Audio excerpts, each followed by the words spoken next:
Thanks, Sophie. Welcome to Wales Today. I'm Lucio. In the headlines, Christian has a genetic eye condition and struggles to see.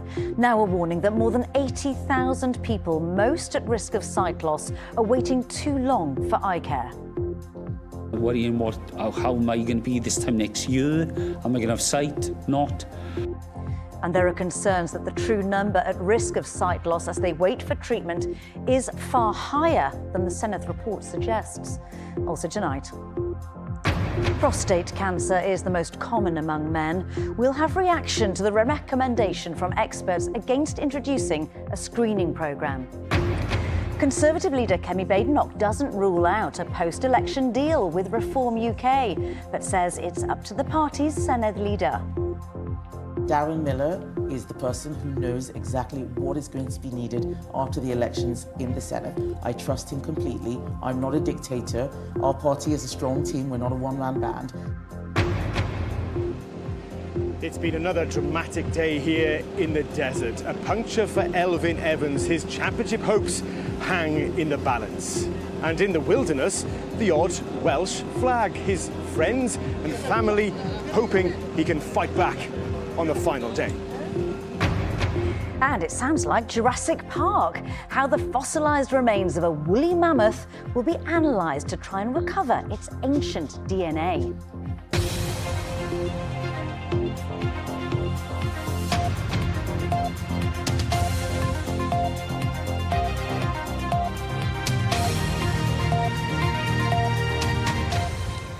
Noswaith, good evening.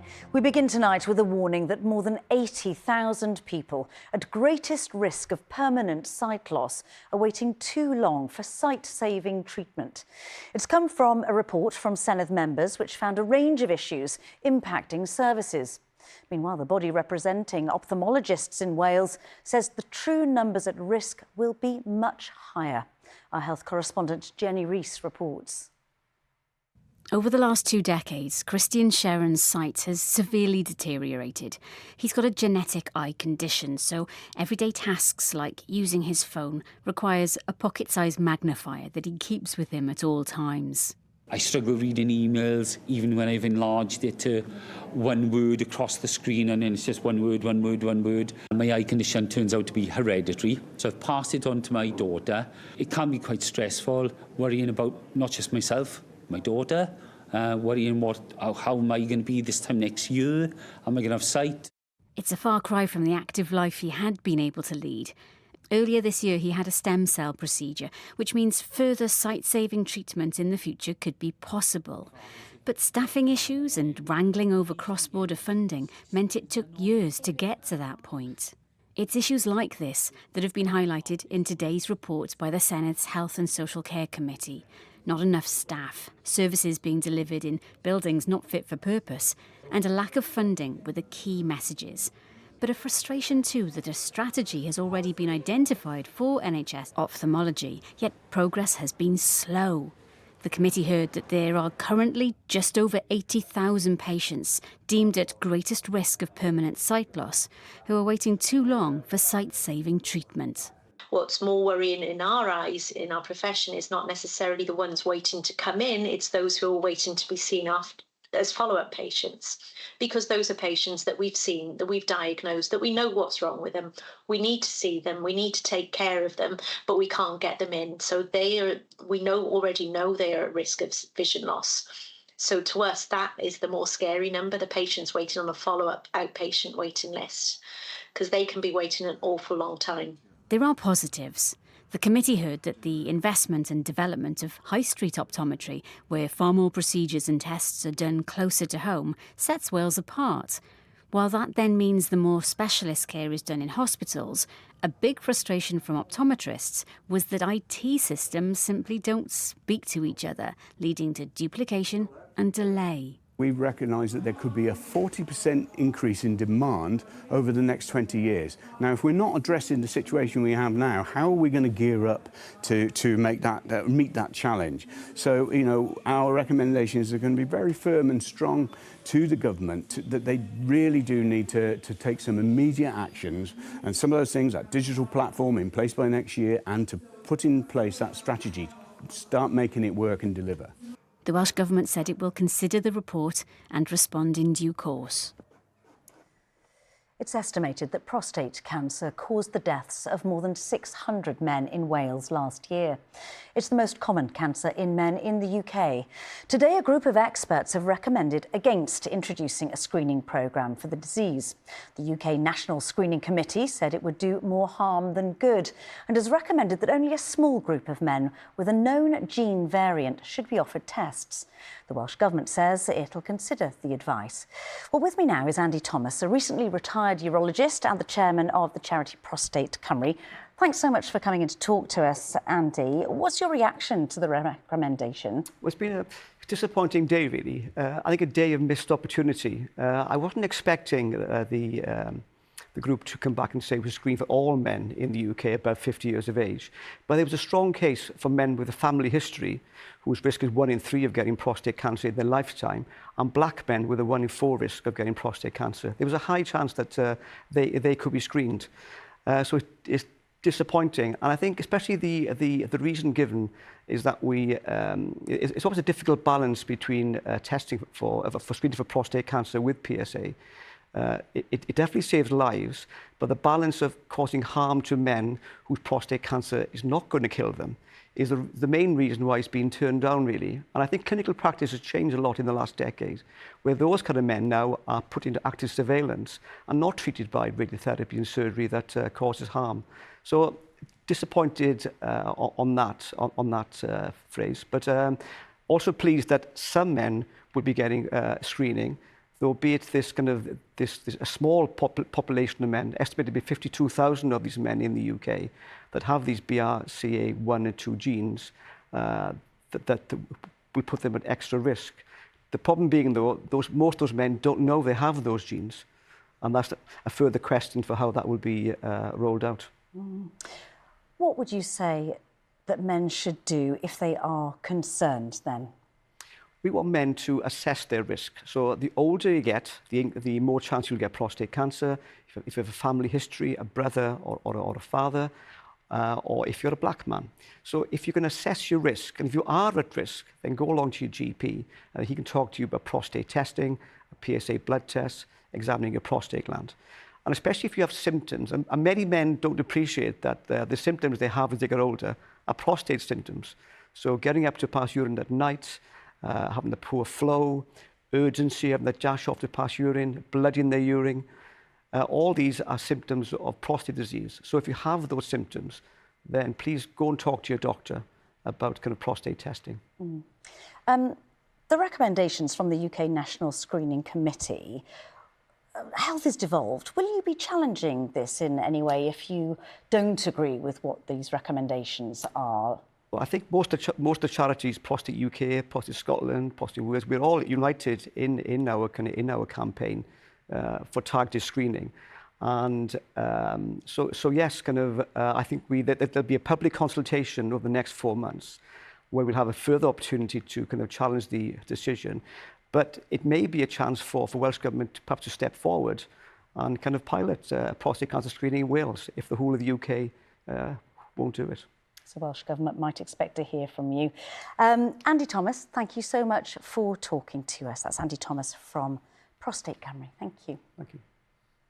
A head teacher from Swansea who exposed himself to members of staff on school premises and a school trip has been banned from working in schools for at least 15 years.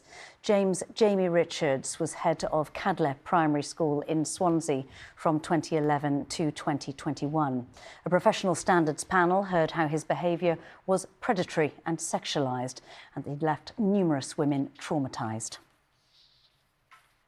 The Conservative leader, Kemi Badenoch, has not ruled out a post-election deal with Reform UK after Wales goes to the polls next May. She was speaking on a visit to Monmouth, where she met business owners impacted by recent flooding. More now from our political correspondent, Cemlyn Davis. 2 weeks on from Storm Claudia, businesses in Monmouth are still counting the cost. Shops, new and old, were affected. This homeware store has been here since the 70s. Whilst this snack bar next door had only been open 6 months when the floods hit. Because we're so it's just a micro business, we're so tiny, the insurance broker couldn't get us insurance. So literally we've lost everything, and we're going to just have to try and scrabble and start again. The Welsh Government has made grants available to help businesses and local residents get back on their feet. And on her visit to the town today, the leader of the Conservatives called for as much support as possible to be made available. This is one of those areas where government intervention really makes a difference. It's force majeure. It's a storm no one had seen coming. There hadn't been anything like this in about 35 years, I believe. Kemi Badenoch's visit today comes just months ahead of next year's Senedd election, with the polls suggesting the Conservatives are lagging behind Plaid Cymru, Reform and Labour. And just last month, in the Senedd by-election in Caerphilly, the Conservatives came a distant fourth, winning just 2% of the vote. Are the Conservatives irrelevant in Wales now?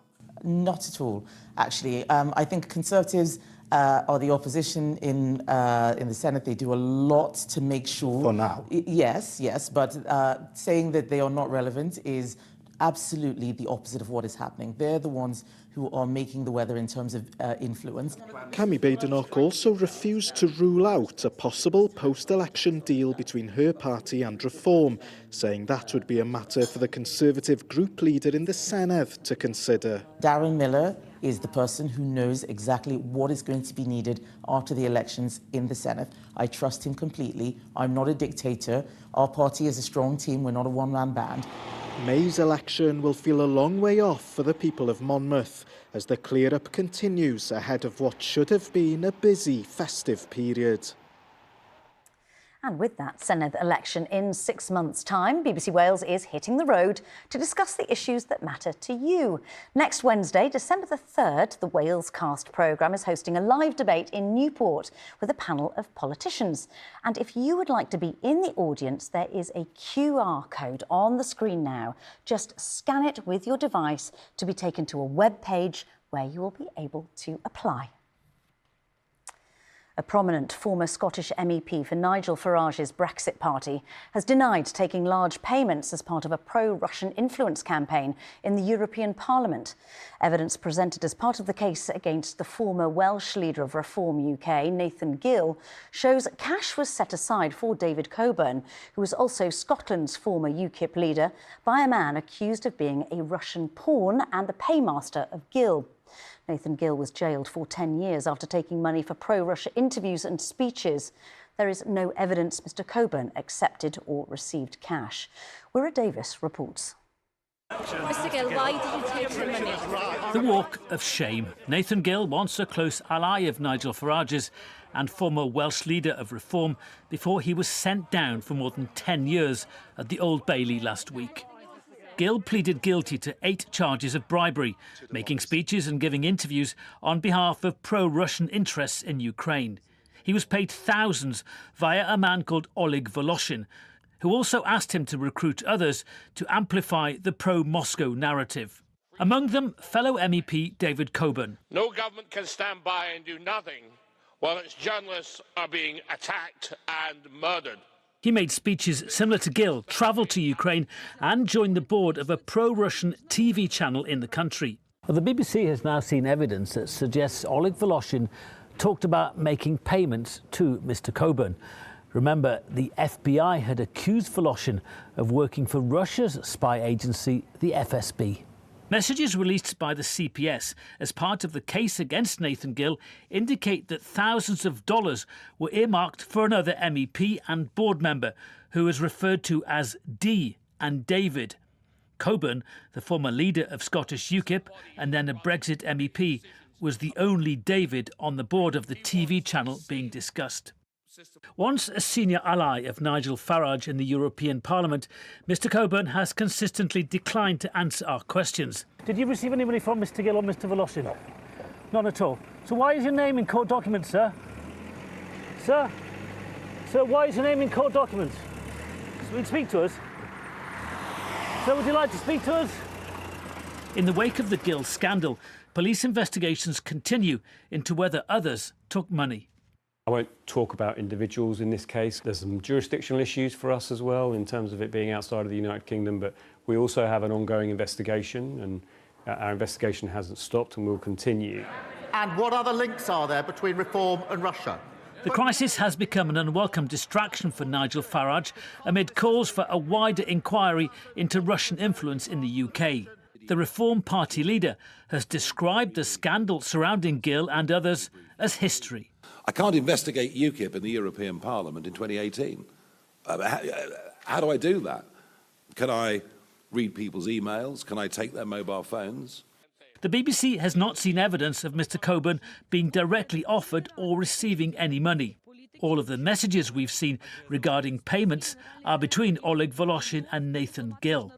But with his continued silence, no comment. Questions remain unanswered about the extent to which others may have been involved in Russia's destabilisation campaign. Wira Davis reporting. You're watching Wales Today. Still to come before 7.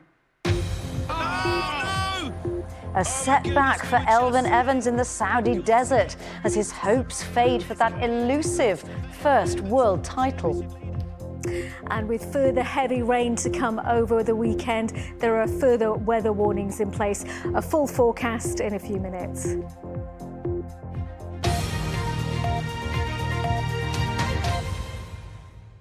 A local authority says it plans to appeal a legal ruling quashing its attempt to bring in measures to cut the number of second homes.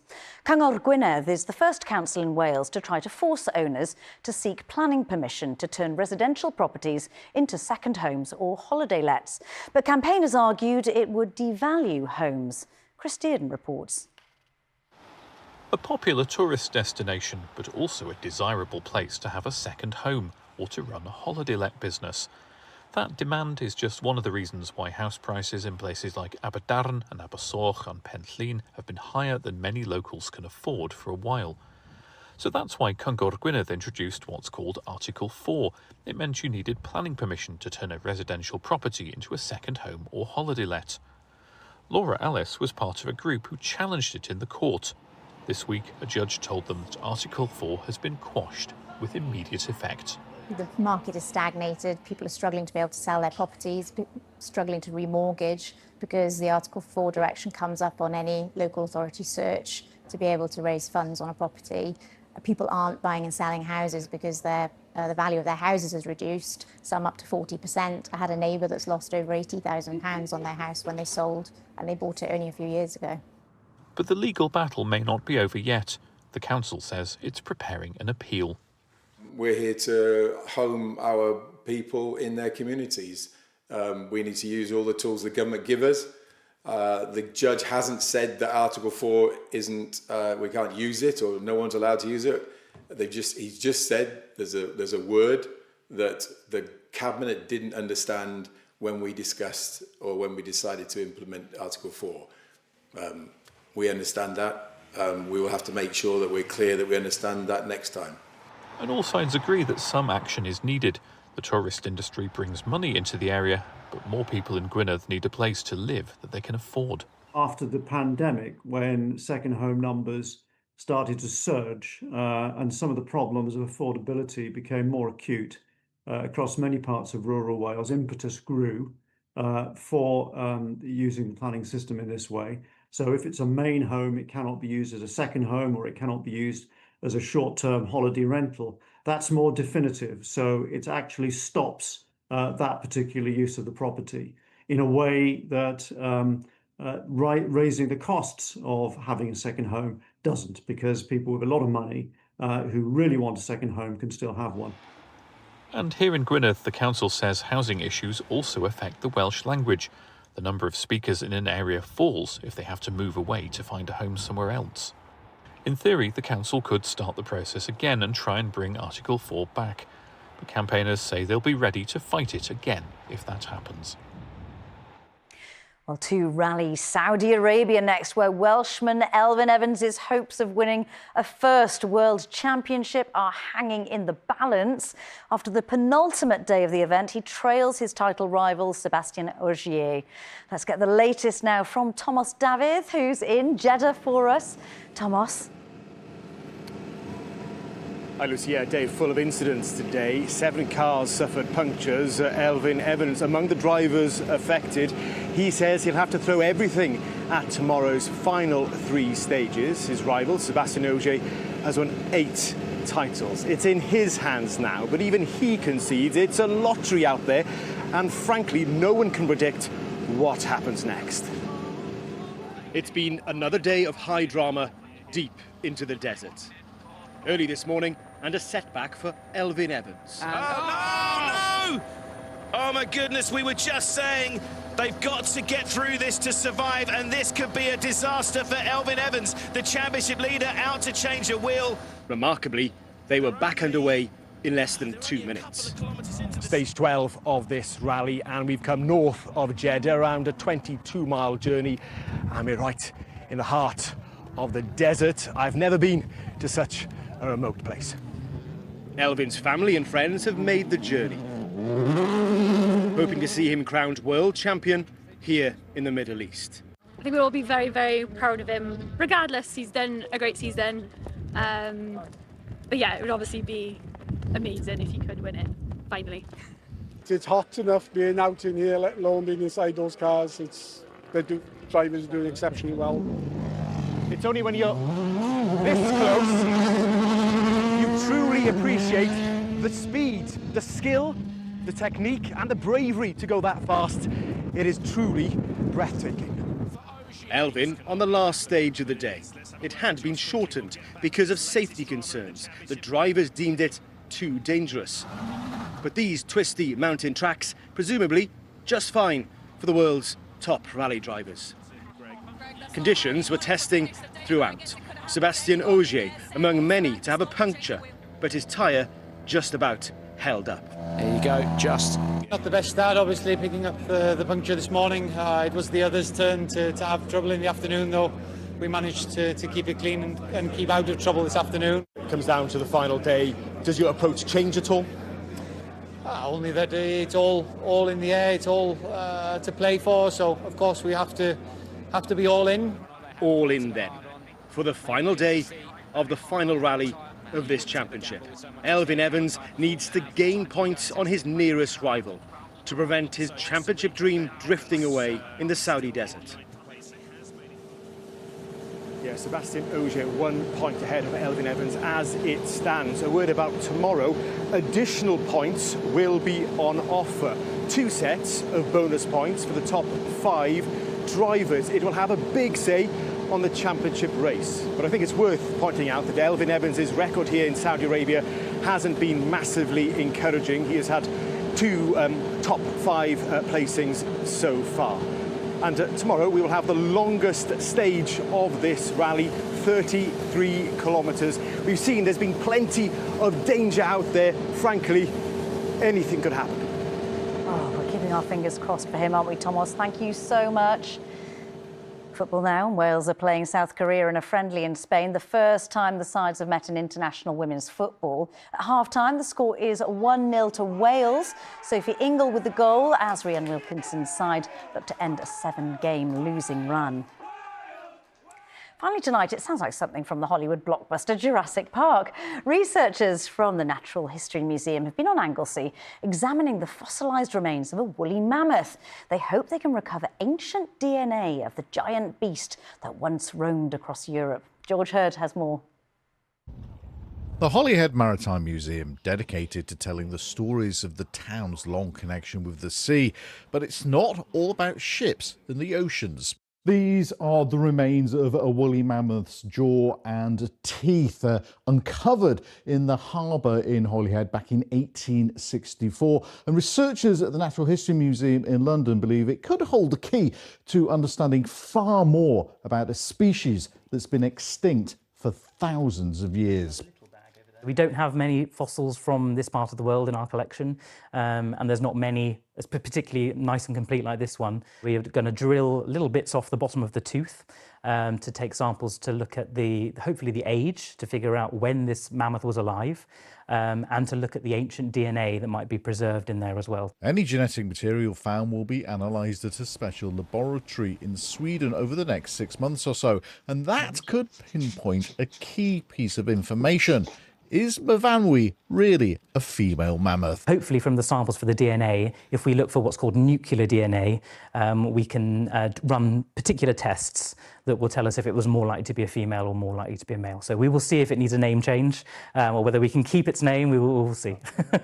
A chance to bring in the fossil experts is seen as a real coup by volunteers running the Maritime Museum. When you know the information we're likely to get from it, how long ago it roamed around this area and what age it was, what it ate, this all builds to the story that we can then tell visitors to the museum. It'll be a while before the results of tests are known, both on how old the fossil remains are and whether it really is a Mvanwi. If it's not, the museum says it could hold a public competition to give its oldest exhibit a new name. Oh, get thinking, just in case. Let's get the weather for the weekend now. Sue is here with the forecast. Hi, Sue. Lucy, thanks very much. Well, we're having a milder but more unsettled end to the week. Yesterday, Harden in Flintshire was the warmest place in the UK at 16 Celsius. Heavy thundery showers for many today, though, and turning chillier and wetter through the weekend. More rain warnings in place. The first tomorrow, we could see 20 to 30 millimetres of rain quite widely, 60 to 80 on higher ground. Drier on Sunday, but there's another warning for further rain on Monday. Heaviest in the south. That brings an ongoing risk of flooding and travel disruption. So this area of low pressure with its waving weather front bringing some uncertainty over its exact track tomorrow, but it will bring wet and windy weather. So tonight, drier for a time further north, but overnight that front pushing up from the south and west, outbreaks of rain, winds picking up, lows of 4 to 8 Celsius. Now tomorrow, damp and overcast, further persistent rain, plenty of low cloud, heavy showers, some drier spells in between. It's possible some of this could fall as snow in the hills. Rain for most, though. A change in wind direction, a cooler northwesterly, so temperatures down. Highs between 7 Celsius in Powys and 10 in Cardiff. Now, that front should clear eastwards towards Scandinavia tomorrow night. A brief ridge of high pressure building before this weather system waits in the wings for Monday. So showers easing tomorrow night, turning drier. Under clearing skies, temperatures will drop away. Lows of 1 to 6 Celsius. Could see a touch of frost inland. Sunday, the better day of the weekend. Drier with sunny spells, just the odd shower. Chillier, though, between 6 and 9 Celsius. And then further rain overnight into Monday with that weather warning for heavier rain on Monday morning. Clearing from the west later. So there is more rain in the forecast over the weekend and it's looking changeable into next week too. Lucy. All a bit mixed. Sue, thank you so much. And that's Wales Today. George Zielinski will be here with an update after the BBC News at 10. Thanks for watching. Goodbye.